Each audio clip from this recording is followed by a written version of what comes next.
And welcome back, guys. So, we're on the next wipe with the group so far. Group is worth being part of.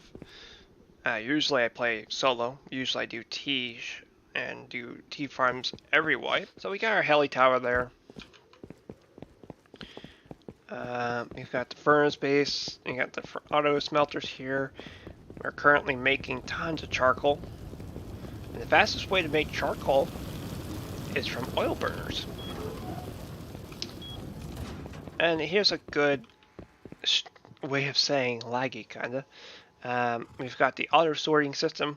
From what I can tell, it doesn't lag, but I can imagine if a clan base had a bunch of these going to multiple tool cabinets filling it with resources, it could get pretty laggy.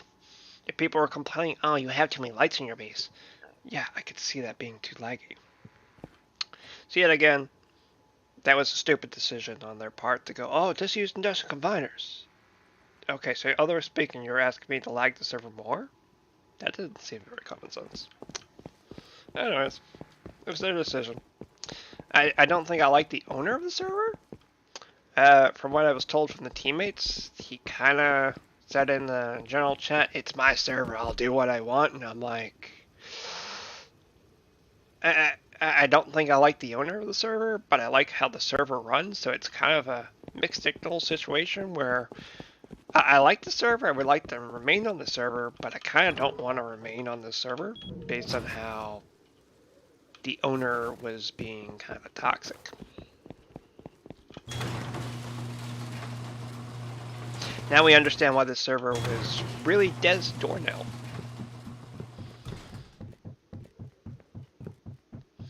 Yeah, when an owner of a Rust server comes in and basically says, oh, he doesn't give a fuck, yeah, that's a great way to kill your server. Only reason it's popular, you got a couple popular YouTubers on here. Pretty sure if the popular YouTubers left, yeah, the server wouldn't be around much longer. Not trying to start you, just physically saying it.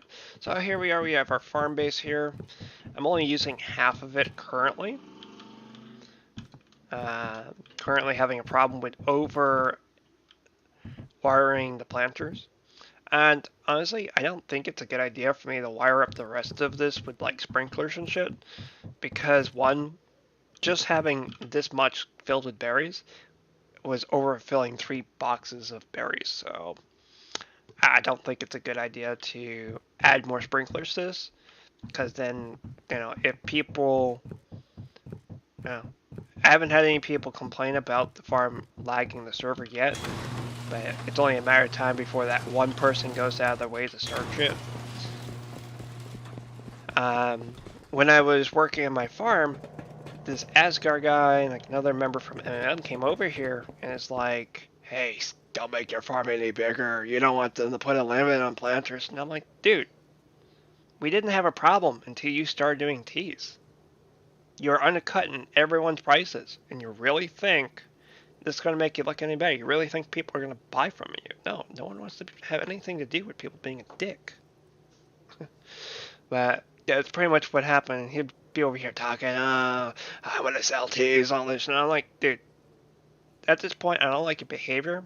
You can politely go fuck yourself, I basically said to him. I basically said, you know what? You don't need to be part of our team. We don't like your toxic behavior. You get the idea. I basically told him, no, you can take your shit somewhere else. Leave the Discord server. Bye. Well, would you want someone on your team, in your group, that's undercutting your prices and they know that you're going to make a 10 by 10 farm? Fuck no. So you just kind of see it from my perspective. You see it from, the guy's just going out of his way to be a dick this way for some reason. Don't know why. So we got our RP house shop over there. We got pumpkins over there. But yeah, that's a basic update. Regarding the RP houses, I'm waiting for this one house to sell currently.